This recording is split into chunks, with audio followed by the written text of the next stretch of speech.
Olá pessoal, tá começando o primeiro Ciência na Ponta. Eu sou Maristela Meirelles, analista de inovação, e o Ciência na Ponta é o primeiro podcast da Ulinca. Por aqui a gente vai bater um papo sobre problemas e desafios complexos que ficaram cada vez mais evidentes com essa crise do Covid-19. O nosso objetivo aqui é amplificar a discussão sobre esses fenômenos, aproximando a ciência da população. De um lado, a gente vai comunicar o conhecimento de forma mais aberta e democrática, e do outro, a gente quer trazer para os cientistas, e para os pesquisadores, uma perspectiva de quem está lá na ponta, das pessoas que no dia a dia, nas suas rotinas, elas estão sofrendo com esses desafios que a gente vai analisar. Em todos os programas, a gente vai construir um mapa de atores para mostrar quem são as pessoas que estão ligadas no coração desse problema e conduzir uma conversa bastante aberta, bastante acessível, para que todo mundo possa falar dessa questão do seu próprio lugar de fala, possa colocar os seus pontos de vista, para que no final a gente consiga fazer uma compreensão sistêmica sobre esse desafio que está sendo discutido e assim ampliar a nossa visão sobre essa questão. Vamos lá para a primeira pauta, pessoal?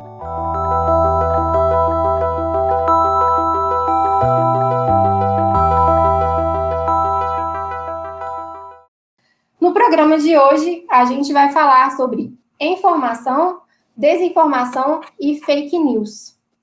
Vou contextualizar um pouco o tema para vocês, pessoal. As análises sobre a Covid-19 e o coronavírus hoje, elas são muito novas e elas mudam conforme o cenário da doença e da pandemia vai evoluindo nos diferentes países. Então, as informações científicas sobre a doença e sobre como que a epidemia se espalha têm sido essenciais para a gente tomar decisões estratégicas, tanto no nosso dia a dia, quanto nos contextos mais macro, como governo, empresas, estados, etc. Somado a isso, o reflexo da pandemia está em todas as áreas da nossa vida, né? Não é só uma questão de saúde, é um problema muito mais intrincado. A gente precisa ponderar sempre muitos fatores. A questão econômica, nossa saúde mental, como organizar o trabalho remoto, as pessoas que não vão ter trabalho por causa dessa pandemia, como que a gente interage com a nossa família, todas as questões de desigualdade, questões éticas que ficaram cada vez mais em evidência nesse momento. A empresa especializada em tendências e comportamento chamada Consumoteca chamou essa questão de fenômenos híbridos, ou seja, é uma situação tão complexa que chega a ser impossível a gente entendê-la por completo. Então, a gente tem orientação de médico, orientação do chefe, orientação do amigo, do psicólogo, a opinião do economista, e a gente fica sempre com aquela sensação de que a gente nunca tem as informações suficientes para a gente se orientar.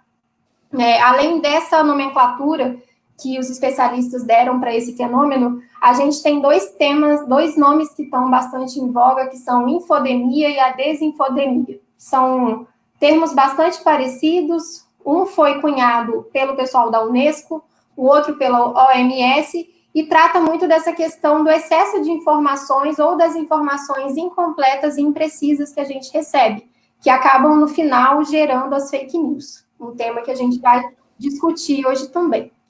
E com essa situação difícil de gerenciar, as pessoas sentem, então, que elas não conseguem tomar as suas decisões, ou então que elas nunca estão bem informadas, ou então elas acham que estão bem informadas demais e acabam não tendo tempo ou simplesmente seguindo a vida com pouco embasamento daquilo que é mais crítico nesse momento. Então, pessoal, para trabalhar esse tema, a gente vai conversar com pessoas que estão envolvidas diretamente nessa rotina, nesse contexto da informação. A gente tem aqui o nosso mapa de atores, são profissionais da saúde, cidadãos, cientistas, jornalistas, os influenciadores digitais. Todas essas pessoas estão muito envolvidas nesse contexto da informação. Para vocês terem uma ideia, a Edelman, que lança sempre o barômetro de confiança, ela lançou a edição 2020 com o especial do coronavírus. E a gente tem esses dados que estão aqui na tela. 89% das pessoas acredita que nós precisamos ouvir mais os cientistas e menos os políticos. 85% das pessoas preocupam-se com que haja muitas fake news e informações falsas sendo espalhadas sobre o vírus, e 52% da população que foi entrevistada diz que tem sido difícil encontrar informações confiáveis e de credibilidade sobre o vírus e seus efeitos. Então, para discutir essa questão de forma sistêmica, a gente vai ter aqui hoje a presença da doutora Natane Félix. Vou deixar ela se apresentar. Ela é médica atuante no Hospital Universitário Clementino Fraga Filho, da UFRJ. Ela também é pesquisadora, trabalha no LIP, que é o Laboratório de Investigação Pulmonar, e ela tem feito um trabalho bem legal nas redes sociais e nos canais do laboratório para informar a população sobre a doença. Natane, se apresenta rapidinho para a gente. Olá, pessoal, tudo bem? Eu sou Natane Félix, sou médica, tenho atuado nos CTIs e nas emergências durante a pandemia da Covid-19. Sou doutora em fisiologia, em especial fisiologia respiratória é a minha especialidade. Sou pós-doc no Laboratório de Investigação Pulmonar e professora no Instituto de Doenças do Tórax da UFRJ. Tenho trabalhado, além de linhas de frente com os pacientes, tenho trabalhado também nas pesquisas clínicas e laboratoriais com a Covid-19 e trabalhando amplamente, divulgando ciência e combatendo fake news através dos canais das mídias sociais do Laboratório de Investigação Pulmonar. Obrigada, Natane. A gente vai conversar também hoje com o José Roberto Castro. Ele é jornalista, especialista em várias questões, não sei nem quantos mestrados o Beto já tem no currículo dele. Beto, se apresenta para a gente, por favor. Oi, gente, boa noite. Não sou especialista em quase nada. Eu sou jornalista há quase 10 anos, trabalhei em redação e estou, sim, fazendo agora o segundo mestrado. Sou repórter originalmente de política e economia e estou estudando globalização. Então, nesse momento de pandemia, é um assunto que também tem a ver porque o vírus não tem fronteira e temos o grande problema da OMS e espero contribuir de alguma maneira. Beleza, Beto, obrigada. E a gente vai conversar também com a Clara Becker, ela também é jornalista, passou pelas revistas Piauí, Veja, e ela está aqui com a gente para contar hoje sobre um projeto muito legal que ela fundou, que é o Redes Cordiais. Clara, fala um pouquinho para a gente quem é você e explica o que é o Redes Cordiais. Oi, pessoal, aqui é Clara Becker. Obrigada, Maristela, pelo convite de estar aqui com vocês hoje. Eu sou jornalista, como a Maristela disse, trabalhei na Piauí, na Veja Brasília. Também trabalhei na agência Lupa, com fact-checking, foi onde eu me especializei e entendi mais sobre a questão, o problema, né? Me situei melhor sobre o problema da desinformação. E da Lupa, eu saí e fundei o Redes Cordiais, que é um projeto que pretende combater a desinformação, ajudar no combate, né, da desinformação nas redes sociais e qualificar também o diálogo através de informação de qualidade. Bacana, Clara. Bom, me apresentando rapidamente também, apesar de que não fiz um slide para mim, eu trabalho na Uilinka, sou analista de inovação. Minha formação também em jornalismo, apesar de eu não trabalhar na área, sou especializada em design, e na Uilinka eu trabalho com projetos de empreendedorismo acadêmico, então por isso essa questão da pauta de falar o que é ciência na ponta, né? A gente quer levar as questões, os problemas complexos também para o público que a gente atende na Uilinka e trazer também a voz dos cientistas e dos pesquisadores para o público final. Esqueci de falar no início, mas esse podcast, esse programa é realizado pela Uilinka e ele tem o patrocínio do Instituto Sabin. O Instituto Sabin está dando um super apoio também nessa questão de levar essa parte da ponta para a ciência para que a gente tenha soluções tecnológicas mais efetivas, mais eficientes e mais focadas, de fato, nas necessidades da população brasileira. Bom, pessoal, então, vou começar aqui com o depoimento da Guiomar Aparecida de Souza Maulás. Eu conversei com ela rapidamente pelo WhatsApp, ela tem 38 anos, é auxiliar de serviços em uma escola pública. E eu perguntei para ela como que ela faz para se informar nesse período de pandemia. O marido dela teve a Covid, se recuperou, e a gente vai ouvir, então, o depoimento dela, ela contando a história sobre como ela se informa e como foi se informar com o marido doente em casa também.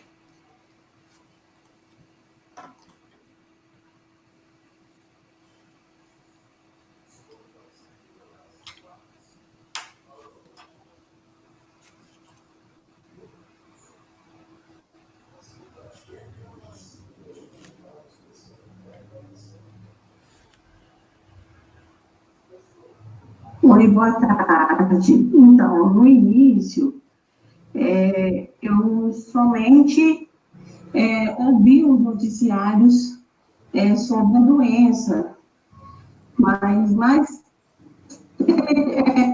era mesmo televisão, que eu procurava ver. Mas aí depois eu comecei a pesquisar mais sobre esse vírus, como que funcionava e tudo. E depois que o meu esposo, ele foi, né, testado positivo para o Covid, aí foi que eu comecei a pesquisar mais sobre o assunto na internet, como que funcionava, como que eram os sintomas, e os casos mais graves, como que era tudo. E procurei também saber da minha cunhada, que ela trabalha na área da saúde, ela é enfermeira, ela já trabalha há muito tempo já como enfermeira, então procurei saber dela, como que funcionava, como que era esse vírus. Só que aí a gente não sabia, né, o suficiente. Depois que ele testou positivo, é que a gente foi procurar mais sobre o assunto e como que funcionava esse vírus. Aí, através da minha cunhada e através das pesquisas, é que a gente pesquisou mais a fundo para saber como que era essa enfermidade, esse vírus. Depois que eu comecei a pesquisar e me informei mais, foi que eu tive, né, informações concretas sobre esse vírus, como que funcionava e tudo, mas eu acho que tem muitas pessoas que ainda são leigas no assunto, não tem muita informação. Então, eu acho que precisava, não sei de que forma, não sei se montando um grupo de WhatsApp, quem sabe, né, para poder manter as pessoas mais informadas sobre o assunto, porque tem muita gente leiga ainda, sem ter conhecimento. Muitos acham que esse vírus mais propaganda mesmo, e que não é do jeito que a gente está vendo. Muitos é igual, porque eles acham que, por algumas pessoas, testar positivo e ter uma recuperação mais leve, então muitos ainda não levam a sério esse vírus, embora a gente sabe, né, o meu esposo, ele teve o vírus, foi testado positivo, mas graças a Deus ele teve, né, os sintomas leves. Eu tive a todo momento com ele, embora eu tive o contato, eu não fiz o exame, mas também eu não tive sintomas. Até procurei no posto de saúde aqui do meu bairro saber como que eu faria para fazer o exame, como eu tive contato com ele. e eles me disseram que eu não podia fazer o exame, a não ser que eu tivesse algum sintoma. Mas só de eu ter contato com eles, eles falaram comigo que não precisava de fazer o exame. Mas mesmo assim, eu fiquei em isolamento com meu esposo os 14 dias. Bom, pessoal, a gente ouviu aqui a Guiomara, acho que eu vou começar falando com Nathane. Nathane, você que está no dia a dia dos hospitais também, ela colocou aqui que, apesar dela se informar pela TV, etc., ela ainda precisou contar com o apoio de uma pessoa da família que é da área médica.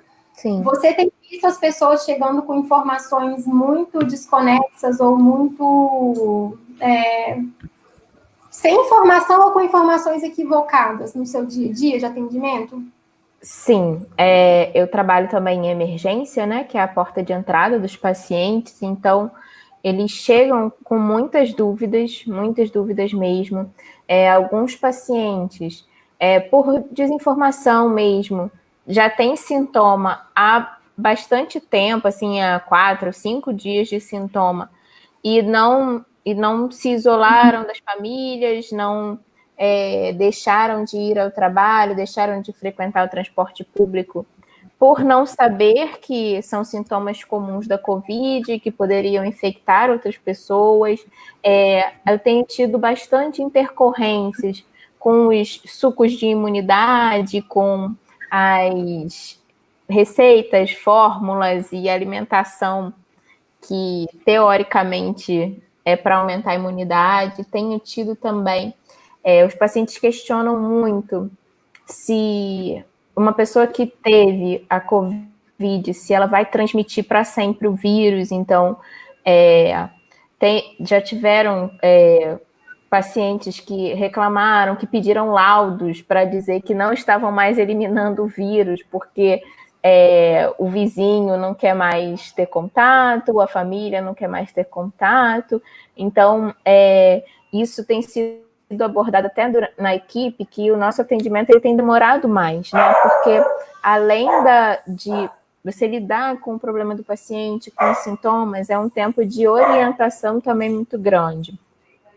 O isolamento que é feito do paciente com a família não pode ser um isolamento qualquer, tem que ser feito todas as medidas de higiene, para a gente diminuir mesmo a transmissibilidade do vírus dentro de casa. Então, a gente vê muita desinformação mesmo, e informações erradas também nos pacientes chegando na emergência. Uhum. Nathane, você e a equipe do LIP, né? Vocês têm feito algumas transmissões ao vivo para informar a população sobre a doença. Eu já vi você participando de outros momentos também de conversar sobre isso, levar informação. Conta pra gente como que é para você traduzir essas informações para as pessoas que estão fora do meio técnico. Principalmente quando elas perguntam coisas mais específicas e que talvez ainda não tenham uma resposta concreta, que é se a pessoa que pegou o vírus, ela está realmente imune, porque a gente vê algumas pesquisas dizendo que teve casos de gente que ainda estava com vírus, etc. Sim. O nosso projeto do Laboratório de Investigação Pulmonar, a princípio, era para ocupar os alunos de iniciação científica, né, que com a interrupção das aulas lá no início da pandemia, eles ficaram sem atividades. Então, a ideia era que eles apresentassem os artigos, as pesquisas em forma de slides. Um grupo de alunos fez uma apresentação de slides em forma de post do Instagram, a gente postou na rede social e tivemos muitas perguntas na DM do Instagram. E aí a gente percebeu, a gente fez um diagnóstico rápido de que a população não estava mesmo entendendo o que estava acontecendo, e de que é muito difícil você traduzir a ciência num país que não tem cultura de ciência, né? E isso eu estou falando mesmo no meio médico, dentro do hospital, as pessoas não estão muito acostumadas com o método científico. Então a gente começou a direcionar esses posts, essas postagens das nossas redes sociais, para a população, de forma a desfazer as fake news e tentar tornar mais palatável as informações de ciência, que, como a gente já falou desde o começo, tem sido todo dia uma coisa que contradiz a outra, um período muito instável de informações, né? Esse exemplo da imunidade é um exemplo muito bom, porque existem pesquisas, e a gente já sabe atualmente, até os testes rápidos, os testes de sorologia têm sido baseados na criação de anticorpos pelo nosso corpo depois do contato com o vírus, com o coronavírus, e a gente sabe que ele é capaz de gerar anticorpos. Não sabemos ainda se esses anticorpos são neutralizantes, ou seja, a gente não sabe se uma vez que teve o coronavírus, se nunca mais essa pessoa vai ter a doença. O que a gente sabe é que as pessoas que já tiveram, se uma vez em contato com o vírus novamente, elas podem apresentar formas mais brandas. Existem casos de reinfecção que foram relatados, né, na ciência, lá na China, mas que esses pacientes foram assintomáticos ou tiveram sintomas brandos. Ou seja, eles pegaram aqueles pacientes que ficaram lá internados no começo, lá em dezembro, e testaram eles 2 meses depois. Quando testaram eles 2 meses depois, eles notaram a presença do vírus, mas esses pacientes tinham ou nenhum ou quase nenhum sintoma. Então, essa pessoa pode ser reinfectada, né? Mas tem a imunidade, mas de forma nenhuma uma pessoa que foi infectada uma vez deve descuidar do uso da máscara, da higienização das coisas, do isolamento nesse momento que a gente está agora, porque ela pode ser transmissora de novo, apesar de apresentar uma forma mais branda ou quase nenhuma doença, se tiver contato com o vírus de novo. E aí a gente faz essa tradução, né, para a população. Essa é uma pergunta muito recorrente, a pergunta sobre a higienização das coisas, que não é simplesmente limpar as coisas com água sanitária pura, tem uma proporção de diluição de água, sobre os grupos de risco, que também é uma dúvida sempre recorrente, né? Quem é grupo de risco, quem não é grupo de risco. Então, a gente tem feito esse trabalho para tentar levar a informação para a população geral, fora do meio científico. Então, a gente tem que falar, usar uma linguagem bem acessível a todos. As lives que a gente tem feito para um público bem geral mesmo, e o nosso objetivo é que todo mundo entenda. Esse tem sido o nosso trabalho de divulgação. Bacana. Falando de mídia agora, eu vou até já passar para o Beto aqui, para o José Roberto. Eu conversei com o Elcio Torres, ele é metalúrgico, tem 54 anos, e perguntei para ele sobre como que ele estava se informando, como que ele evitava fake news. E aí ele deu o seguinte depoimento, ele não quis mandar áudio, mandou por texto. O principal meio para me informar é o YouTube, e procuro seguir canais sem viés político. Evito também canais oficiais da imprensa, pois na minha opinião, essa mesma imprensa não está fazendo o papel de informar sem tomar partido para um lado ou para outro. Então, aqui ele reflete uma parte da população que não está confiando no papel da imprensa na divulgação das informações.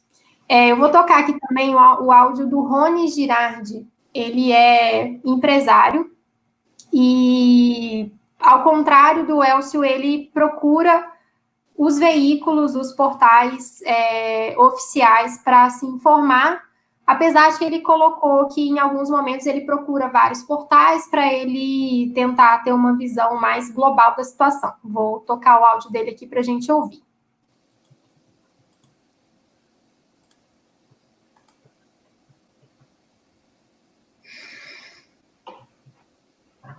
Oi, Maristela, boa noite. Respondendo aí a pergunta sobre as informações, né, do questionamento do Covid-19, nós buscamos notícias nos portais de notícias, né? A gente assiste TV também, busca em redes sociais, e o que eu mais acesso são portais com dados oficiais, algo mais seguro. No gancho aqui, eu me sinto seguro sim nas informações que eu recebo, até porque eu as busco, né? E mesmo as informações que a gente vê na televisão, ou jornais, que a gente sabe que pode haver algum dado não tão preciso, a gente busca filtrar e depois conferir as informações. Bom, Beto, talvez para muita gente falte essas informações, seria legal você explicar para a gente, primeiro, como que é o trabalho do jornalista nas redações. Como que é esse processo de escolher as pautas, como que vocês levantam as informações, como que vocês escolhem as fontes para dar as informações, como que vocês escolhem as pesquisas que vocês vão utilizar para tratar de um determinado tema. Não precisa ser necessariamente sobre a pandemia, pode falar de forma geral. Então, primeiro, sobre o que a Natane falou, sobre o tema anterior, eu acho interessante que a gente está todo mundo mais ou menos no mesmo desafio de tentar chegar à informação correta a quem precisa. Só que no primeiro áudio me chamou a atenção uma coisa, que depois de procurar a parente, que é enfermeira, a primeira opção da Guiomar era criar um grupo de WhatsApp. Uhum. Então, assim, a gente está num momento em que, primeiro, a desinformação, ela encontra um terreno fértil para se reproduzir por causa justamente do que, se não me engano, o Elcio falou, que a desconfiança que existe da imprensa. Então, falando um pouco do trabalho da imprensa, o que a gente procura? A gente procura estudos científicos de instituições que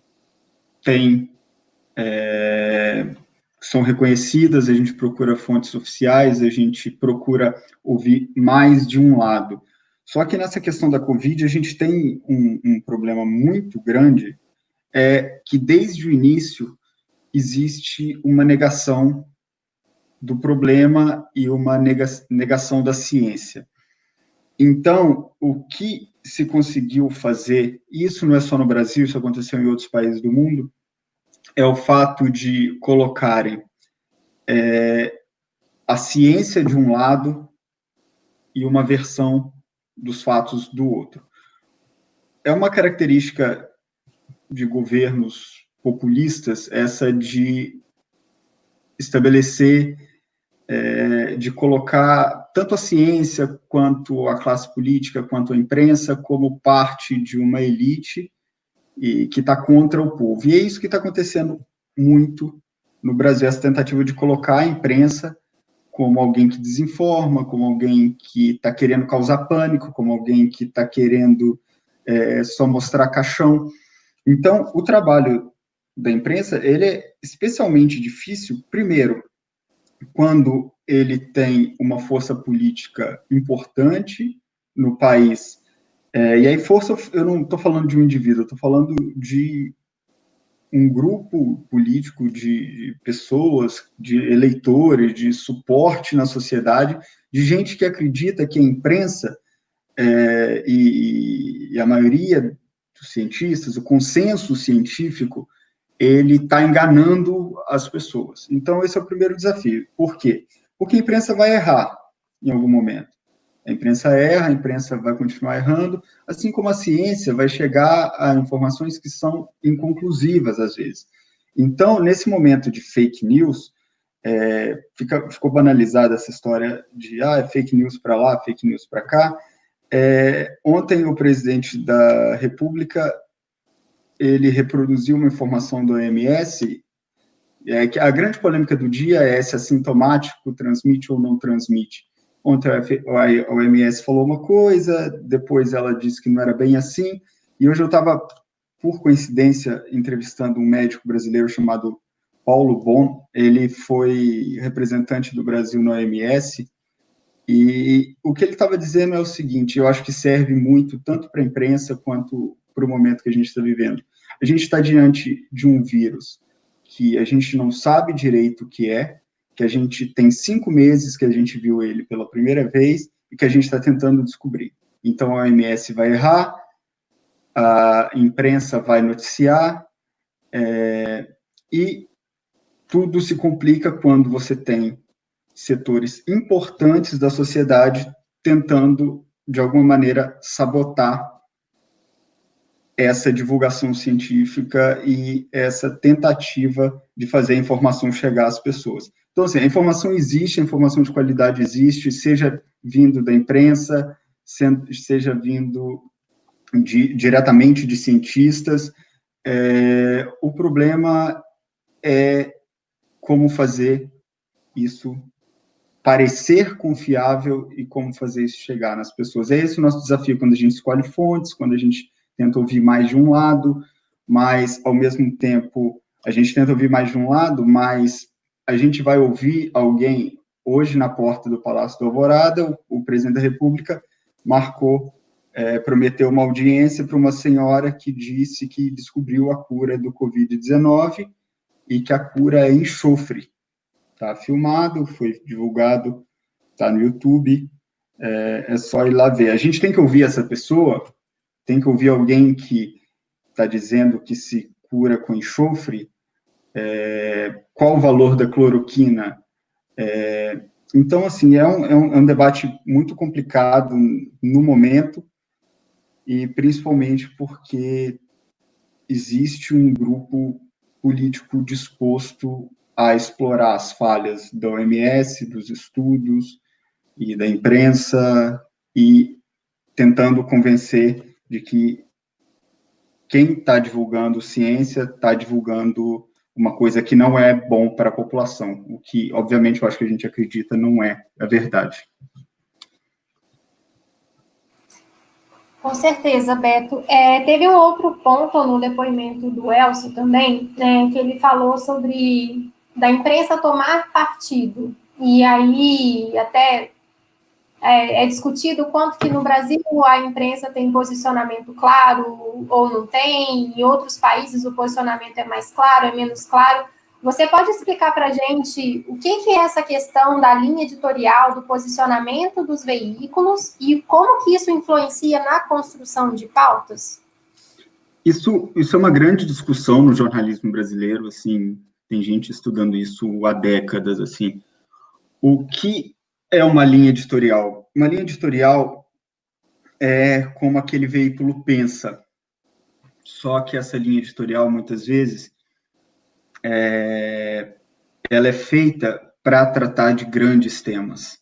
Então, o jornal A ou B, a linha editorial dele não é feita para apoiar o candidato a deputado fulano.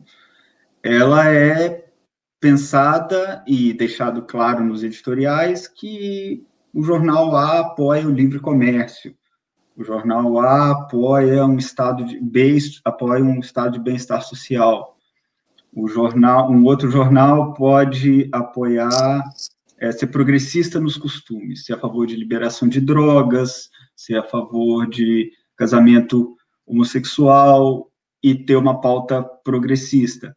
A gente tem no Brasil jornais que têm pautas conservadoras. Então, assim, é complicado discutir no Brasil o que é certo, o que é errado, é um tema bem espinhoso para se falar rápido, mas a grande questão, e eu falo da minha experiência pessoal de ter trabalhado tanto na grande imprensa, na tradicional, quanto em um veículo novo, é que no dia a dia o trabalho do jornalismo,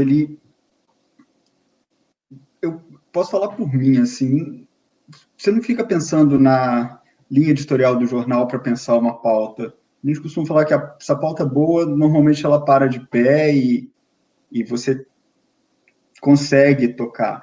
Agora, essa pergunta do Elcio, ela vem de uma ideia que é implantada por políticos, geralmente políticos populistas. E aí, populista aqui não é pejorativo. Eles têm uma técnica de dizer que a imprensa tem um viés que é para prejudicá-los. No caso do Brasil, muito claramente o que está acontecendo. O presidente Jair Bolsonaro diz que a imprensa está potencializando a pandemia para prejudicá-la. É esse o pano de fundo, mesmo que ele não tenha dito isso literalmente, é esse o pano de fundo. Assim, se mostra caixões, se mostra mortes para que se prejudique o governo dele. E essa é uma hipótese que não me parece minimamente razoável. Assim, a gente está tendo 1.000 pessoas morrendo todos os dias, agora a gente já não sabe mais, porque há uma desconfiança sobre os dados, sobre mudança de metodologia. Então, assim, se você me perguntar se a imprensa poderia lidar de outra maneira e explicitar suas linhas editoriais, talvez, mas o que eu acho é que esse debate está muito mal trazido para o momento da pandemia, e ele está mal trazido de propósito, por quem quer confundir nesse momento. E, de novo, ter linha editorial, acho que todos os jornais têm. Se você acompanhar o editorial do Globo, você acompanhar o editorial do Estadão, da Folha, você vai entender ali o que eles pensam. Isso é diferente de declarar apoio em candidato, isso é diferente de declarar apoio em partido. Então, assim, o que os jornais pensam, eu acho que está mais ou menos ali. Podia ser mais claro? Talvez podia. Mas, sinceramente, assim, eu acho que a intenção de trazer isso para o debate no momento é mais, se não só, tumultuar. Legal. Vou passar, então, para um outro tema que, enfim, é mais acalorado, que é a questão dos influenciadores, né? A gente está ouvindo muito o pessoal falar e questionar o papel dos influenciadores, da galera que postou coisas na internet que foi totalmente mal visto pela população, perdeu seguidores, etc. E a gente está aqui com a Clara, que faz esse trabalho também de conscientização, de trabalhar o discurso nas redes sociais com esses influenciadores. Em 2016, o dicionário Oxford elegeu o termo pós-verdade como a palavra do ano, né? E o pós-verdade significa quando as emoções e as crenças pessoais, elas importam mais até que os fatos objetivos.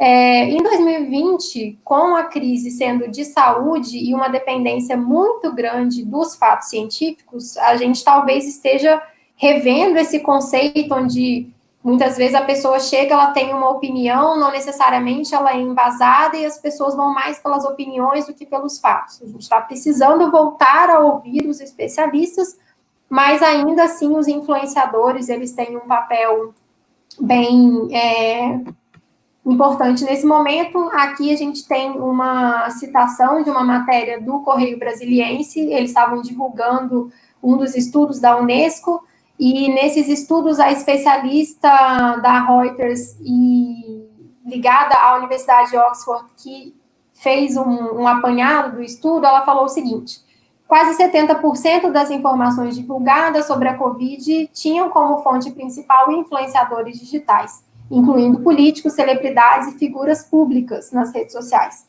Desse total, 20% das informações eram fake news.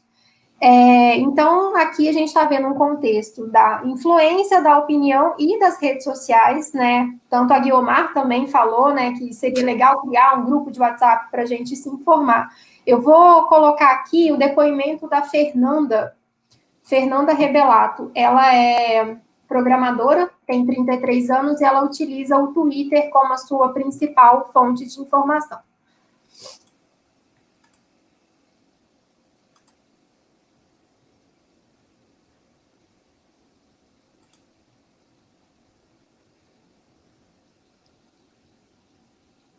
Eu acompanhava muita informação no início para saber o que era o vírus, saber como me proteger e acompanhar a evolução dos casos. A rede social que eu uso muito é o Twitter, como eu me informo de diversos assuntos. E lá tem o perfil do biólogo Átila e a Marino, que foi bastante alarmista, né, em relação a como poderia ser o crescimento da doença, né, no Brasil. E, bom, ele acabou crescendo em popularidade e sendo uma pessoa que eu confiava para acompanhar os dados, né, chegou até a participar do Roda Viva e tudo mais. Então, meios que eu uso para me informar é o Twitter, olhando esses perfis de pessoas que eu confio, né, e que tem certo renome já. E no Google também, porque buscando sobre gráficos, tem alguns sites, né, com muitos gráficos específicos de como está a situação no mundo todo. E portais que são mais antigos, né, que eu confio geralmente associados a publicações em revistas, né, e a forma que eu tenho para evitar informação falsa é sempre verificar qual é o portal que está divulgando a informação, né. Geralmente portais ligados a revistas são os que eu costumo acreditar mais, confiar mais. Sei que hoje em dia a gente tem sites que checam informações falsas, mas eu acabo optando mesmo de já acessar direto portais de confiança. Bom, vou passar agora para a Clara. Ela falou muito do papel das redes sociais na rotina dela, e ela falou sobre essa questão dela seguir pessoas que ela confia. Clara, conta pra gente um pouco sobre como que é o trabalho que vocês desenvolvem com os influenciadores hoje. Então, Maristela, no Redes Cordiais, a gente trabalha justamente conscientizando os influenciadores dessa responsabilidade enorme que eles carregam, né? Eles têm uma influência sem responsabilidade, ela pode ser tóxica, né? As pessoas, você tem milhares e milhões, em alguns casos, de pessoas que te seguem, então você precisa fazer uma curadoria daquilo que você está postando, que você está compartilhando nas suas redes. Agora, com a pandemia, ficou bem claro, né? Muitos influenciadores se deram conta que eles podiam usar suas redes como para informar bem a população e se valer delas, e outros tantos caíram até, em alguns casos, em desgraça por fazer um mau uso das suas redes. E o nosso trabalho é todo de conscientização, né, da responsabilidade mesmo que o influenciador carrega. Então, a gente tenta não só explicar para eles como funciona, né, como é que funciona a lógica por trás da desinformação. Eles precisam aprender um pouco sobre os conteúdos enganosos, quais são os tipos de fake news que mais circulam, para ficarem mais atentos. Então, não só entender sobre isso, mas também atuar no combate, cortando, né, quebrando as correntes de desinformação. E vocês colocam, né, na comunicação, na apresentação de vocês, que vocês trabalham também com algumas ferramentas e com educação midiática. Explica para a gente o que é educação midiática e quais são os maiores desafios no trabalho de vocês para conseguir combater a desinformação. Então, a gente aposta na educação. O que a gente faz, esse trabalho que a gente faz com os influenciadores, é essencialmente um trabalho de educação midiática, né? A gente mostra para eles todas as ferramentas necessárias para você conseguir navegar no ecossistema da informação hoje. E não só nas redes sociais, mas um pouco o que o Beto já falou. Você precisa entender dentro de um jornal o que é fato, o que é opinião. Você precisa estar letrado nisso para conseguir se informar bem, com liberdade, sem ser manipulado, né? A imprensa está aí sob ataque, mas as pessoas têm batido muito no mensageiro e não ouvido a mensagem, que é mais uma estratégia dos agentes da desinformação, que é você criticar o veículo ou a repórter que está tentando noticiando alguma coisa, ao invés de combater a ideia, né? As pessoas é muito mais fácil você falar mal de uma pessoa do que você tentar arguir e apresentar seu ponto de vista contra e debater aquela ideia. Então, desculpa que eu me perdi aqui, qual foi a sua pergunta? Quais são os desafios, as barreiras que você considera mais frequentes para... A barreira, assim, porque isso? A gente está falando de uma população que a gente mal consegue alfabetizar, né? E a gente precisa exigir delas um pensamento crítico. No fundo, é isso. As perguntas importantes para você não cair numa notícia falsa é qual o interesse que essa pessoa pode ter postando isso, né? Quem é essa pessoa? Ela, né? Qual é o interesse dela? O que pode estar por trás disso? Então, a gente tem que ser muito desconfiado de todos os conteúdos que chegam na gente.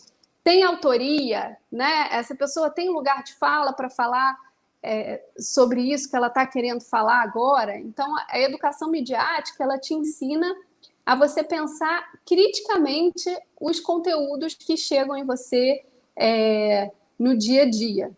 Então, e é isso, é um exercício, né? Você tem que, como se fosse uma atividade física, você vai ficando em forma, mas você também não pode desistir de buscar pela verdade, de buscar pelas fontes oficiais, porque a partir do momento que você não acredita em mais nada, então isso aqui é tudo pós-verdade, não importa, aí sim que você vai acabar acreditando, você acaba ficando mais vulnerável a esse tipo de ação, né? De mau uso das redes sociais. As pessoas falando, o grupo de WhatsApp é uma coisa que eu morro de medo, não sei, tem que ser muito bem curado, né? Um grupo de WhatsApp, porque nos grupos de WhatsApp, como são pessoas que a gente gosta, a gente acaba ficando com um espírito crítico mais falho. A gente sabe que os robôs estão aí disparando milhares de notícias falsas, mas a notícia falsa ela só viraliza mesmo a partir do momento que as pessoas, seres humanos, começam a repassar para os amigos. E o negócio vai tão rápido porque você não desconfia. A minha mãe, meu tio, a minha amiga que eu gosto tanto, é tão inteligente, ela não vai me passar uma notícia falsa. Então, quando o nosso espírito crítico fica mais falho, é quando a gente acaba acreditando numa notícia falsa. Então, a educação midiática, ela te traz esse repertório, né, para você acessar e analisar as informações de maneira crítica. Uhum. Clara, a Fernanda citou também, né, as iniciativas de checagem de fatos, e o Redes Cordiais não é uma agência de checagem. Você já pontuou que vocês trabalham com a conscientização das pessoas. Mas como você já foi da Lupa, né? Você pode explicar para as pessoas o que é uma agência de checagem, qual que é o trabalho dela e qual que é a diferença, talvez, deles para o trabalho que você faz? As agências de checagem, elas ficam monitorando as informações que estão viralizando hoje nas redes sociais, né? Faz um monitoramento e desmente o que é boato. Isso aqui está com muitos compartilhamentos, mas fica ali avaliando se é verdadeiro ou se é falso a informação que está viralizando nas redes sociais. Então, esse é o trabalho dela, por isso que é super importante, né? E o legal de uma checagem, também é uma dica que a gente sempre dá, né? Se você está na dúvida se uma informação é verdadeira ou falsa, de repente joga que alguma agência de checagem já desmentiu aquele boato. É muito útil, porque e também a metodologia da agência de checagem, ela é toda feita para que o leitor possa acompanhar a checagem e checar o checador. Então, quando você escreve o texto de uma checagem, você tem que botar lá hiperlink para todas as fontes que você consultou. Se você achou uma foto que está circulando como se fosse atual, mas na verdade é de 2009, você diz qual foi a ferramenta que você usou para achar essa foto, porque a pessoa pode fazer o mesmo e ela tem que chegar na mesma conclusão. Lembra um pouco o método científico, né? Se a pessoa percorrer o caminho ali do checador, ela vai com certeza chegar na mesma resposta. Então, esse é essencialmente o trabalho. No Redes Cordiais, não. A gente mostra como se faz isso, né? Quais são os passos que um checador faz para verificar, obviamente com ferramentas mais básicas, mas a gente mostra os passos para verificar uma informação, para você próprio, né, poder verificar a informação. Mas a gente não faz checagem de informação. A gente não tem ninguém hoje na equipe do Redes que fica monitorando e trabalhando com isso. A gente tem uma parceria com a Lupa. Quando os nossos seguidores têm dúvida, a gente recebe bastante, né? Dúvida se uma informação é falsa ou verdadeira, a gente encaminha para a Lupa, que faz a checagem e manda, e aí a gente pode devolver o material checado, se aquela informação é passível de checagem, porque, lembrando, você só pode checar fatos, né? Opinião é de natureza inchecável, né? E muitas teorias conspiratórias, que é um tipo de desinformação que a gente tem visto muito por causa do coronavírus, que é um vírus que ainda tem origem desconhecida, o ser humano não consegue lidar com desconhecido e sem respostas, então a gente inventa histórias. O problema das teorias conspiratórias é que elas geralmente são baseadas em fatos reais e você só tem uma relação de causa e efeito que você não consegue comprovar, mostrar que está errada. Mas só porque você não consegue provar que uma coisa está errada, também não quer dizer que ela esteja certa. E aí é toda uma outra seara. Sim. Bom, eu queria perguntar para vocês três quais são as dicas que vocês dão para as pessoas para identificar. A Clara já deu algumas dicas aqui, mas a Natane pelo viés médico, o Beto também vai trazer o viés jornalístico. Quais são as dicas para a pessoa identificar se uma coisa que ela recebeu é uma fake news ou não? Bom, com os pacientes, eu sempre falo para, primeiro, né, pensar se aquilo que ele está lendo é muito absurdo ou não. Segundo, checar de onde veio aquilo, né, se essa informação veio por uma corrente de WhatsApp, eu recebi no WhatsApp, então joga no Google para ver se tem alguma fonte. E eu sempre coloco as minhas redes sociais, as redes sociais do laboratório, à disposição também deles, né? Porque a gente faz alguns posts, mas a gente recebe também muitas dúvidas na DM. A gente tenta transformar todas em posts, mas a gente não dá conta, mas a gente dá conta de responder a todo mundo. Então, é sempre perguntar. Se você não conseguiu desvendar aquela informação, pergunta. Tenho aberto meus canais também, agora o CFM, né? O Conselho Federal de Medicina permitiu que a gente fizesse telemedicina na pandemia. Então, assim, os meus pacientes que eram do consultório antes da pandemia, eles têm esse canal comigo direto pelo telefone, então eles me ligam para saber, e às vezes me mandam pelo WhatsApp também, Natânia, eu recebi essa notícia aqui, isso aqui é verdade. Então, sempre checar no Google ou checar com alguém que você conheça, né, como a primeira entrevistada falou, que tentou checar com as informações com a cunhada que é enfermeira. Então, procurar, não aceitar aquilo passivamente como se fosse uma verdade absoluta, porque é um período de muitas incertezas. A gente está aprendendo as regras durante o jogo. Então, tem sempre que ficar desconfiado quando vê alguma informação, principalmente se ela for muito categórica, né? Se for muito afirmativa, com uma certeza muito grande de uma coisa, tal medicamento é a cura da Covid. Checa essa informação para ver mesmo se ela é real e de onde ela veio.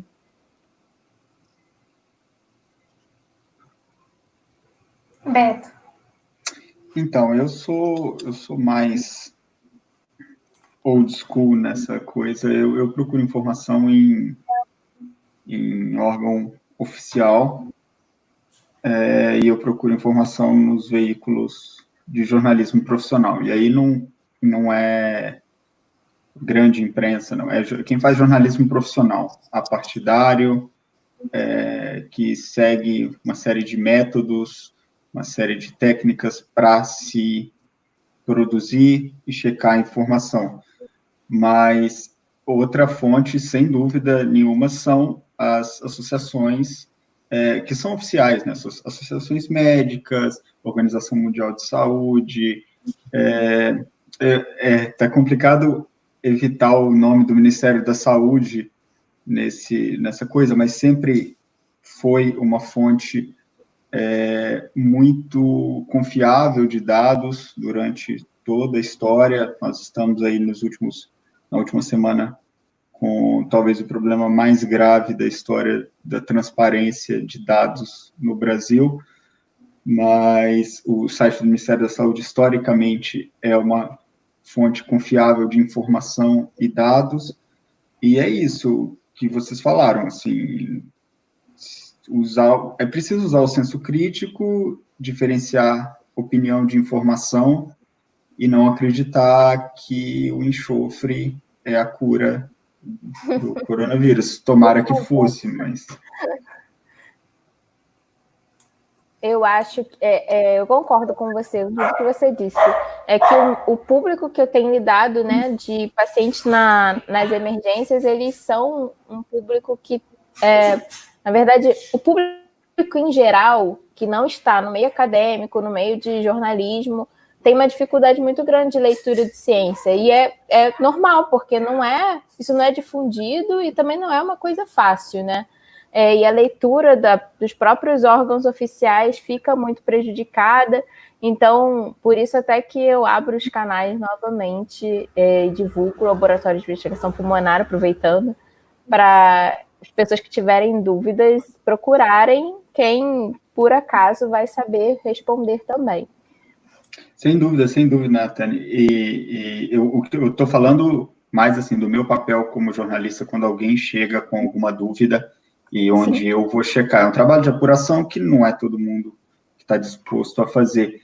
Mas é isso, eu acho que trabalhos como o de vocês, como o que a imprensa, eu acho que, com todos os defeitos que a imprensa pode ter, eu acho que a imprensa fez e faz, eles existem bons trabalhos, como o do Átila, como iniciativas menores de grupos de médicos, infectologistas e outros profissionais de saúde. Isso existe, eu acho que a informação de qualidade, ela existe.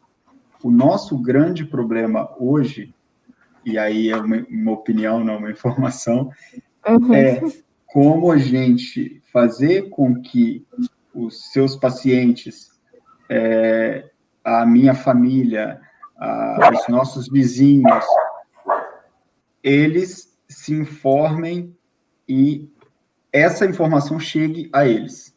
Eu acho que existe a informação, existe a curiosidade, existe boa vontade dos dois lados, mas existe um ambiente muito tumultuado aí no meio, desviando quem quer se informar e quem quer informar. Claro. Tem mais alguma dica final dentro das ferramentas de educação midiática que você daria para as pessoas em geral? Olha, eu acho que a Nathane recuperou aí as principais, acrescentaria talvez, preste atenção nas URLs, umas URLs estranhas, muitos sites de fake news, ele tem um verniz jornalístico, então aquele www ali em cima parece com uma coisa de jornal, mas não é de verdade. Olha sempre a data, tem muita coisa antiga circulando como se fosse atual. Os lugares sérios costumam botar crédito na foto, tem certos detalhes, né, que você pode ficar de olho. E, principalmente, ficar de olho de olho nas suas emoções. Tem uma coisa, né? Uma notícia falsa ela tem 70% mais chance de viralizar do que uma notícia verdadeira. E isso é por causa da qualidade de sentimento que ela provoca em você. Uma notícia falsa, ela provoca ansiedade, raiva, medo. Então, são sentimentos fortes. Então, você fica de olho na sua emoção, né? Porque se te provocou, e se te provoca isso, de novo, o seu senso crítico, ele fica mais falho, você tende a fazer um compartilhamento irrefletido daquilo, sem ler tudo que está escrito, né? Então, assim, pensa, né? Que nem você tem que lavar a mão durante 20 segundos, respira durante 20 segundos antes de compartilhar qualquer coisa, porque você já retoma um pouco do seu senso crítico só parando 20 segundos, né? E, fundamentalmente, na dúvida, não compartilha. Se você tá na dúvida, é melhor não compartilhar, porque essa pandemia mostrou para a gente que informação segura salva vidas e que fake news podem matar, né? A gente tem casos no Irã de boato que álcool desinfeta coronavírus do sangue e foram centenas de mortes de pessoas intoxicadas por uma ingestão de álcool tendo a doença. Tivemos casos de mau uso, né? Sem indicação, sem acompanhamento médico da cloroquina. Então, na dúvida, não passa adiante, porque você não sabe em quem vai chegar, né? É que nem o vírus mesmo, né? Você passa para um, que passa para outro, que pode chegar num que acredita e toma uma atitude indesejada. Uhum. Bom, vocês trouxeram o tema, eu acho que está casando aqui com o restante dos depoimentos dessas 4 pessoas que eu conversei. O Elcio, falando sobre evitar fake news, ele falou o seguinte: nos canais que eu sigo em busca de informação sobre a Covid e consequências da pandemia na economia mundial, sempre me atento ao currículo acadêmico dos responsáveis pelo canal. São mestres e doutores que procuram informar com pouco ou nenhum viés político partidário, ou pelo menos não têm interesse pessoal nas consequências dessa crise, sejam elas positivas ou negativas.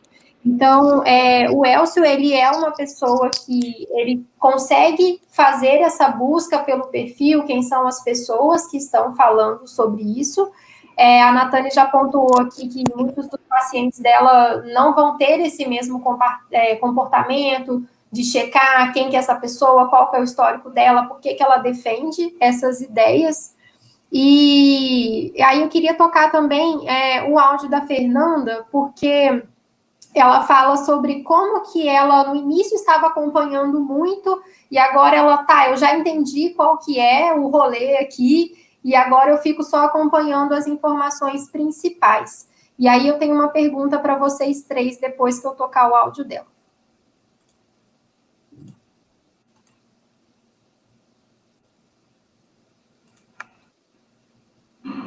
Depois eu parei de acompanhar as notícias, só o que fica evidente, né, que acaba virando notícia muito compartilhada nas redes sociais e me gera curiosidade em clicar e ler mais sobre.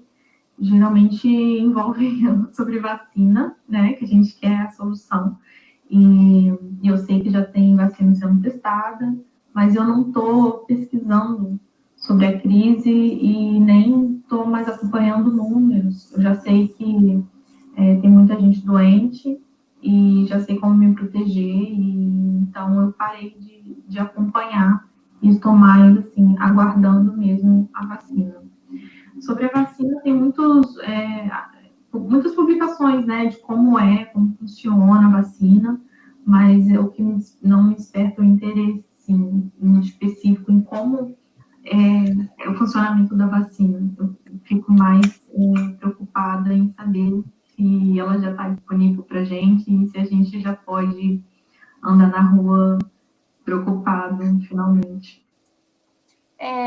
Então, a Fernanda trouxe essa questão de que ela colocou que, nesse momento, ela está parando de acompanhar os dados, né? E o Elcio também complementou o texto que ele me mandou, falando o seguinte: desde janeiro, acompanho sites especializados sobre a evolução mundial da pandemia, vários deles indicados pelos canais que sigo, e fico muito consternado com as atitudes do governo federal em tentar esconder a realidade da população.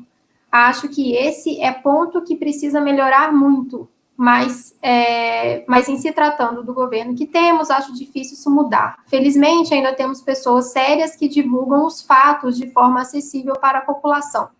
Então, nesses 3 depoimentos, o que eu vejo aqui, assim, é uma complexidade de coisas para as pessoas conseguirem acompanhar, uma dificuldade de estar sempre atualizado, sempre lendo todas as coisas, e a gente vê aparecendo pessoas novas no ecossistema da informação, como, por exemplo, o Átila. O Átila tem sido uma pessoa que tem guiado muitas pessoas aí a respeito das informações, de traduzir os dados científicos e tudo mais. Eu queria saber o que vocês acham do trabalho do Átila e de quem que vocês acham que é o papel dessa curadoria para as pessoas que não têm o tempo de ficar checando todas as coisas ou ficar lendo todas as coisas para colocar tudo na mesa e falar, bom, agora eu consigo tomar uma decisão. E minimizar essa sensação que a gente tem de não ter como agir mesmo, né, frente a tanta informação que está rolando. Então, eu acho que, assim, a questão do influenciador, antes de falar do Átila, ela é irreversível, assim, e é o que a Clara falou, é bom que essas pessoas tenham consciência da responsabilidade que elas têm quando elas vão opinar sobre qualquer coisa nos dias de hoje.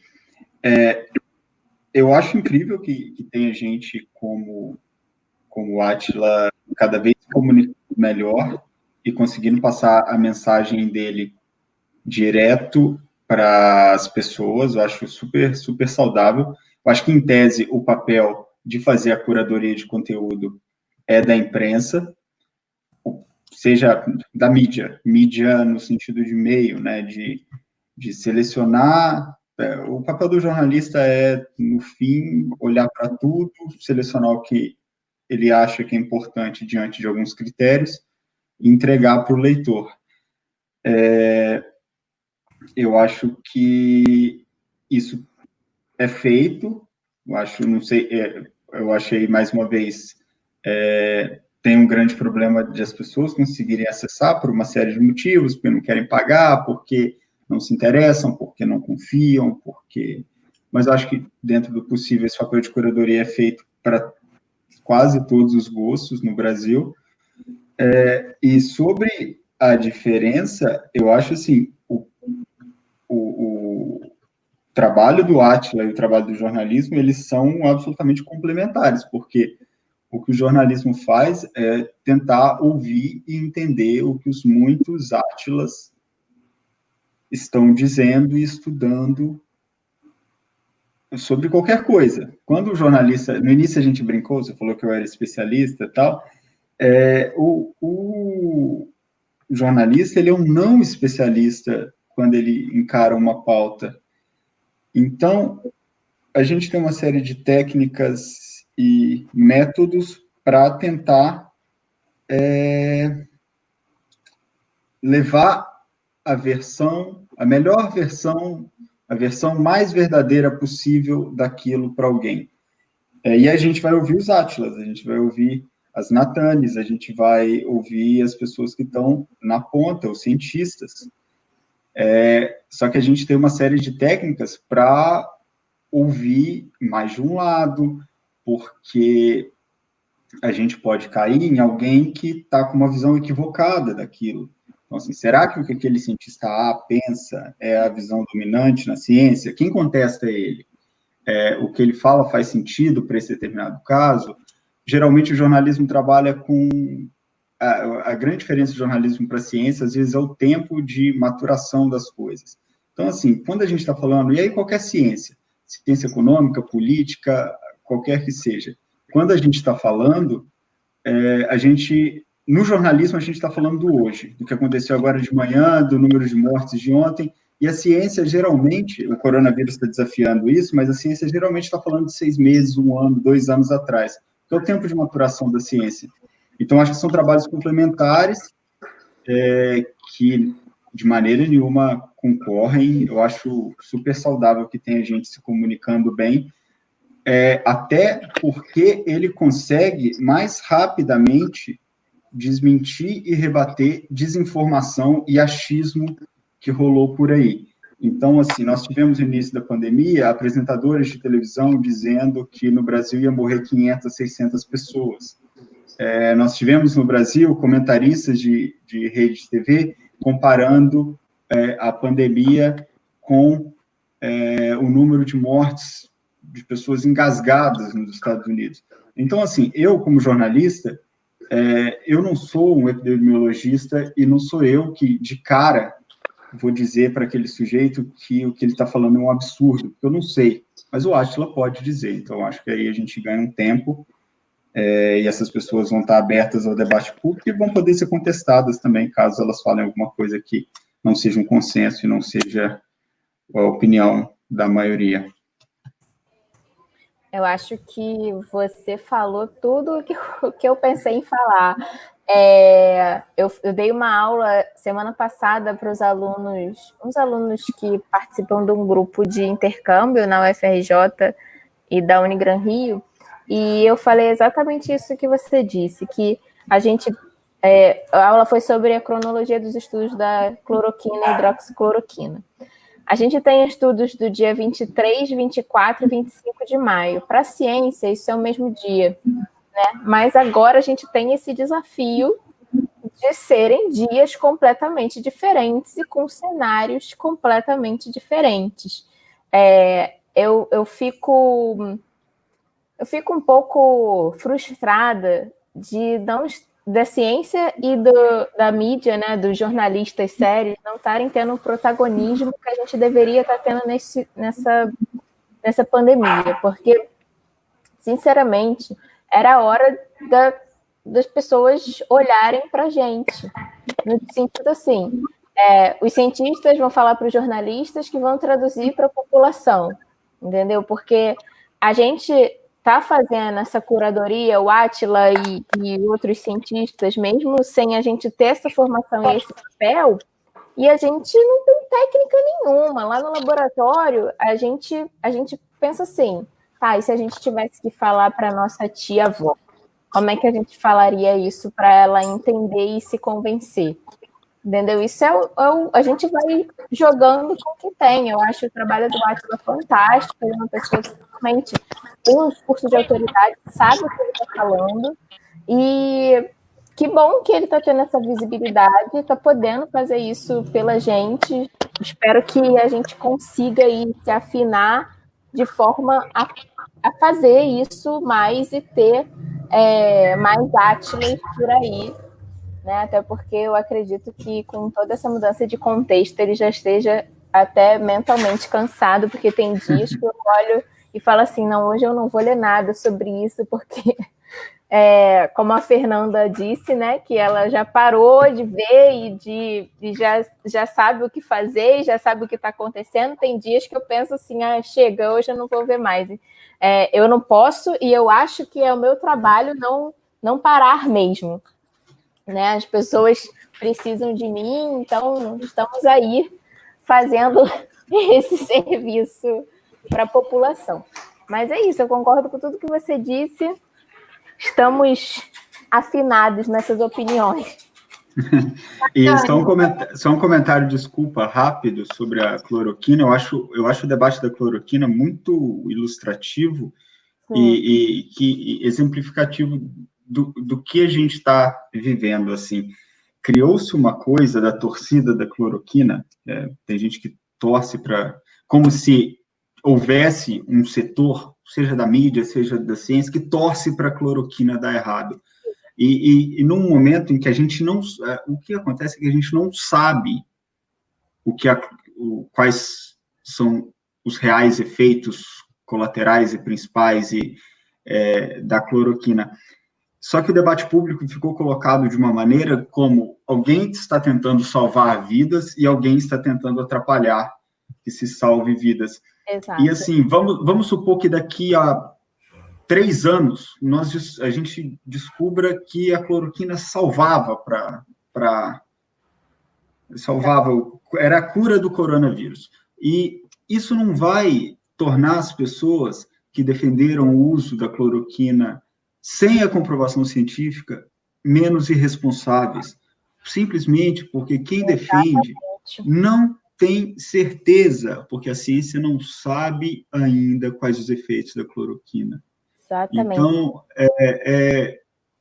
eu acho, das discussões, de todas as discussões de processo científico que houve nessa pandemia, a mais interessante para mim é a da cloroquina.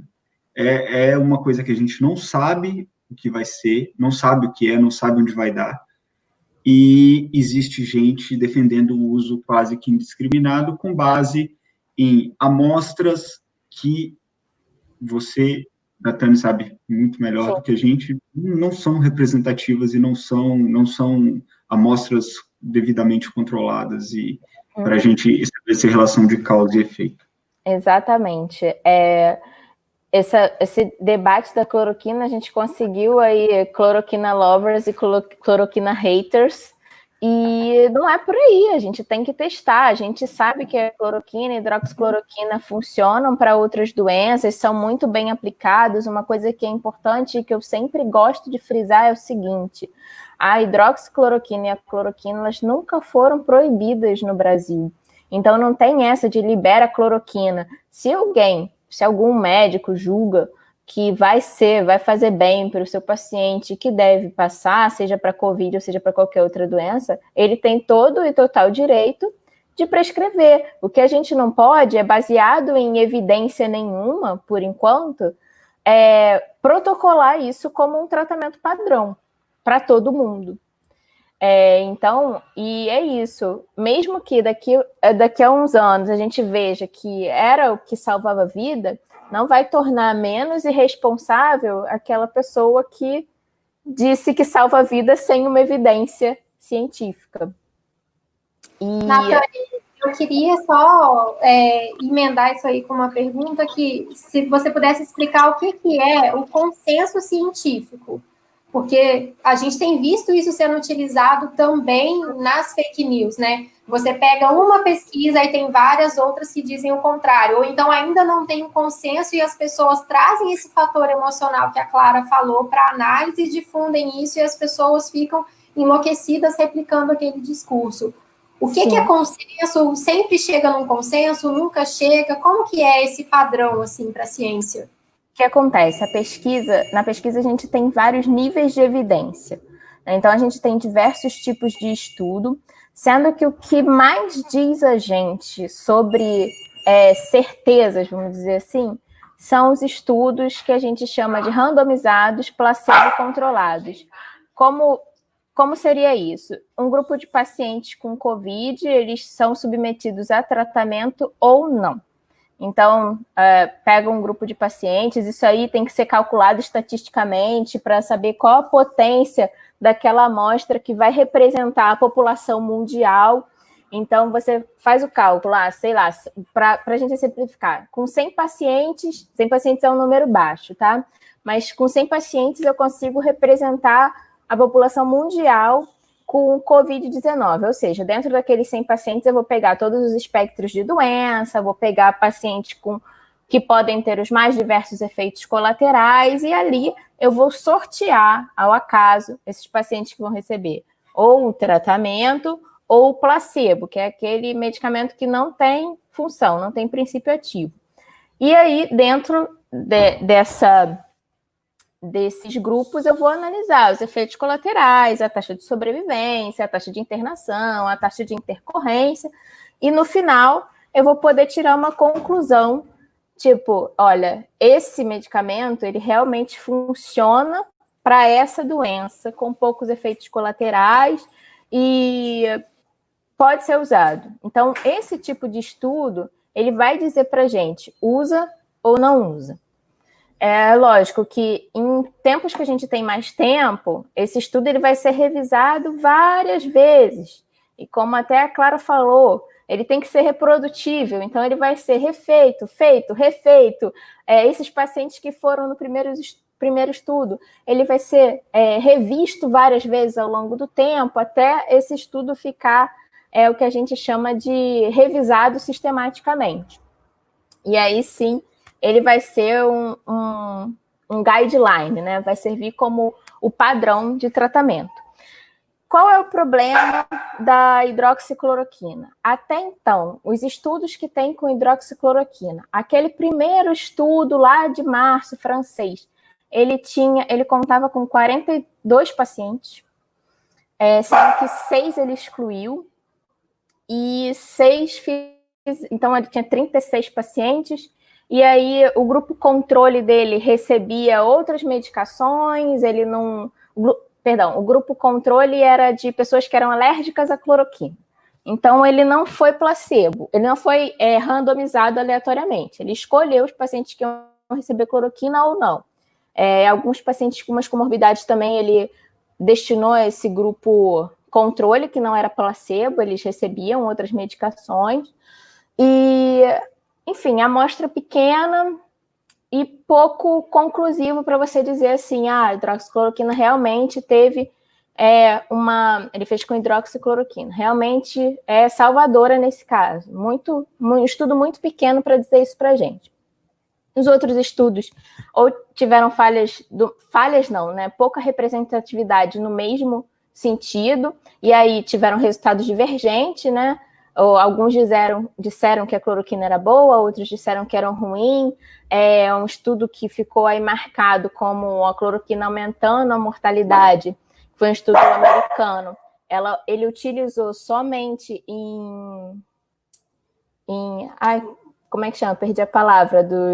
Os veteranos de guerra. Então, ou seja, era usado em idosos, né? O grupo de idosos tem tido formas graves da doença, tem bastante efeitos colaterais da hidroxicloroquina.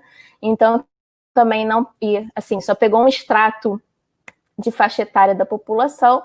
E o estudo que causou o grande rebuliço, que fez a OMS cancelar os estudos com a hidroxicloroquina, foi um estudo observacional. O cara pegou um banco de dados de mais de 90 mil pacientes e observou se a hidroxicloroquina ou cloroquina melhorava a resposta ou diminuía a resposta. Como eu disse, né? Como nunca foi proibido, então algumas pessoas, mesmo sem ser protocolo, como tem um efeito imunossupressor, imunomodulador, acharam por bem usar, e aí ele pegou os dados desses pacientes que usaram a hidroxicloroquina e observou. Se vocês como jornalistas, pegarem para ler o artigo, vocês vão entender muito claramente a intenção do cara nas primeiras frases, porque ele fala, todos os estudos, ele usa palavras agressivas mesmo. Você vê que ele chegou para acabar com a hidroxicloroquina, ele chegou para enterrar a hidroxicloroquina. Ele fala que os estudos anteriores foram anedóticos, que não existe evidência nenhuma de benefício da hidroxicloroquina, que os efeitos colaterais eles são maiores do que o benefício. Então, assim, ele faz afirmações muito categóricas contra a hidroxicloroquina antes da apresentação do método. Então, no mesmo dia que ele foi publicado, a OMS suspendeu os estudos. 2 dias depois, ela retornou com os estudos, porque esse estudo teve muitas críticas. E todo o estudo, como a Clara já mencionou, eu já mencionei, ele tem que ser reprodutível. E os órgãos de auditoria têm que ter acesso aos dados que foram usados, aos chamados dados crus. E a OMS pediu, e o Lancet, que é a revista, pediu os dados crus, e eles não foram capazes de fornecer. Ou seja, por isso que aí, há 4 dias atrás, o estudo foi tirado do ar, e a OMS já tinha retomado os estudos com a cloroquina. Mas é isso, mesmo que ele não tivesse sido tirado do ar, ele é um estudo observacional, ou seja, ele observou pacientes que usaram a cloroquina que foram escolhidos para usar a cloroquina, né? Que não foram cloroquina e hidroxicloroquina. Então, o consenso científico ele se baseia em nível de evidência. Se a evidência é alta, né? Se é um estudo bom, um estudo robusto, um estudo confiável, que pode ser auditado, que pode ser reproduzido, ele tem grande chance de formar um consenso científico e de gerar um guia, né, um guideline para a gente fazer o tratamento daquela doença, o que não aconteceu ainda com a hidroxicloroquina. E aí eu volto no que o Beto falou, da hidroxicloroquina, da cloroquina e hidroxicloroquina, né, que são parecidos, de ser a representação, assim, da pandemia, porque a gente conseguiu uma polarização, né, dos lovers e haters da cloroquina, e a ciência perdeu aí, tentando a celeridade, alguns estudos perderam a seriedade, né, e aí teve essa questão desse estudo que foi grande, um estudo grande, apesar de ser observacional, e a gente vê pessoas sendo levadas muito pela emoção, né? A gente realmente, no meio científico, e nós médicos estamos na linha de frente, a gente é fácil ser levado pela emoção. Toda vez que você tem que dar notícia de morte, de uma pessoa que tem a sua idade, toda vez que você vê a mãe chorando a morte de um filho, você fica tendendo a querer achar um tratamento único e imediato para aquilo, mas a gente não pode deixar de perder a seriedade científica e ignorar todo o método que tem que ser cumprido até a gente chegar nesse consenso científico. Nathani, acho que você concluiu, mas eu estou dando essa interrompida porque a gente já extrapolou o nosso tempo, e eu queria fazer a pergunta final para todos vocês, que é a pergunta que a gente tem a intenção de colocar em todos os programas daqui para frente, né? Uma discussão, a gente está num momento de virada de chave de muitas questões, né? Esse ponto que você trouxe agora abre toda uma discussão nova sobre questão de posicionamento dentro da academia também, então acho que é toda uma outra coisa que a gente pode discutir. E eu queria saber de vocês três, e aí pode ser uma coisa objetiva, e o que mais ficou marcado na cabeça de vocês dessa conversa ou dos últimos dias. O que vocês acham que a gente precisa deixar para trás nesse momento, não funciona mais, e o que vocês acham que está surgindo, né, que são as coisas que a gente precisa incorporar na nossa vida daqui para frente, nesse contexto tão controverso e complexo.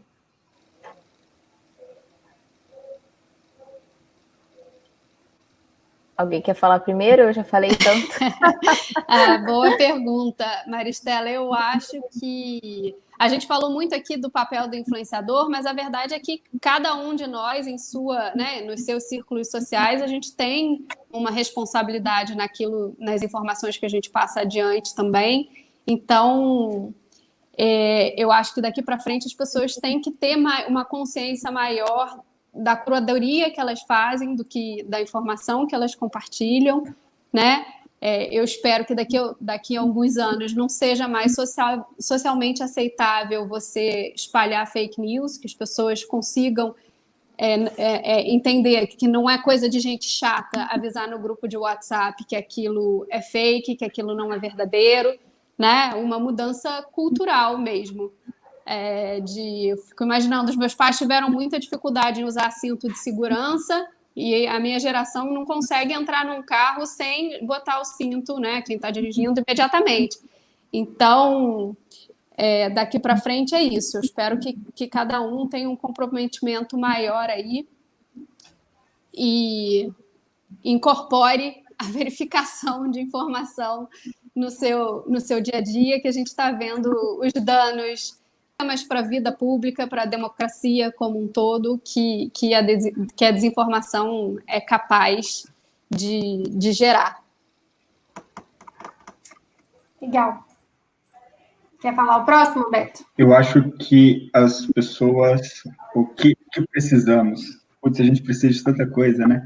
Mas a gente torce para, depois que essa desgraça passar, tudo isso de ruim passar, a gente pelo menos consiga compreender, eu não vou falar aqui em verdade e mentira, mas o jornalismo profissional, ele tem vários defeitos, mas ele está muito comprometido nesse momento com o que a ciência recomenda e com o que são as melhores práticas que a gente conhece para tentar enfrentar e minimizar os danos dessa pandemia. Então, as pessoas, eu queria torço para que as pessoas aguçem o senso crítico, mas deixem de lado as teorias da conspiração, em que elas acreditam em canais do YouTube, e assim, nada contra, pelo amor de Deus, existem canais muito sérios, mas em gente que está ali não comprometido em divulgar o que são dados, o que são fatos científicos, as pessoas preferem acreditar em fontes não confiáveis do que no jornalismo profissional, que, repito, não é perfeito, mas cuida dessa pandemia ao contrário do que diziam os críticos, cuida dessa pandemia sem segundas, terceiras e quartas intenções. O que está sendo divulgado na imprensa, ninguém gosta de colocar 10 minutos de caixão todo dia em rede nacional. Ninguém gosta de divulgar 1.370 e muitos mortos todo dia. Mas é o que está acontecendo, é provavelmente um número muito subnotificado. Ninguém tem prazer em fazer isso, mas se a gente está fazendo isso nesse momento é porque a gente acredita realmente que é necessário para que as pessoas possam, para que a gente possa atravessar essa pandemia com o mínimo de dano possível. Bom, eu concordo com tudo que vocês disseram em gênero, número, grau, e aí só para sair um pouquinho da questão da informação, eu acho que o que deve ser deixado para trás é o individualismo, e que tem que ser levado para o futuro a questão de compartilhar, no sentido de que a máscara não é uma proteção só para você, não sair de casa não é uma proteção só para você, a higiene não é uma proteção só para você, não espere acontecer com você ou com algum ente querido seu para você tomar os cuidados. Então, é o compromisso social, né? Tenha o compromisso de permanecer em casa, não negue a existência dessa doença, porque não viu ninguém que é conhecido ainda morrer. Ela tem acontecido, ela é real, e todas as medidas que estão sendo aí colocadas para serem praticadas, de uso de máscara, de higiene, de isolamento social, são medidas de proteção comunitária. Então, que elas vão ser efetivas se todo mundo fizer. A hora que você fura a quarentena para dar a sua corridinha na praia, a hora que você fura a quarentena para ir fazer uma resenha na casa de um amigo, você não está prejudicando só você. Pode ser que você não tenha doença, mas que o amigo tenha, que a pessoa que também furou a quarentena e que cruzou com você na corridinha na praia tenha. Então, eu acho que esse bem-estar social,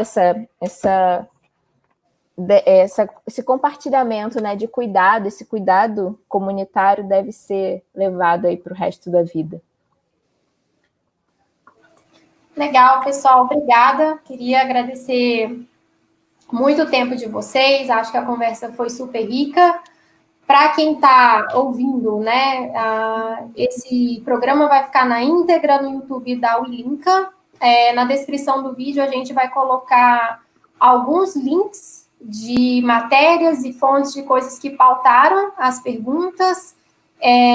Vamos divulgar também aqui o LIP na descrição do vídeo, redes cordiais também.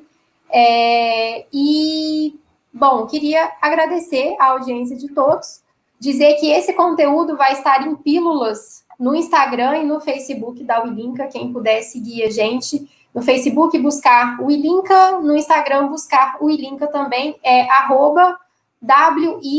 @WYLINKA. Então, se você gostou desse conteúdo, deixa um comentário para a gente. Se você tem questões que acha que não foram abordadas, se você tem sugestões e críticas, fica à vontade para comentar no nosso YouTube. E o nosso próximo programa vai ser gravado daqui a 15 dias, né? A temática a gente também vai divulgar nas nossas redes sociais. Pessoal, obrigada. Até a próxima. Obrigado a você. Obrigada a você, Maristela. Tchau. Até a próxima.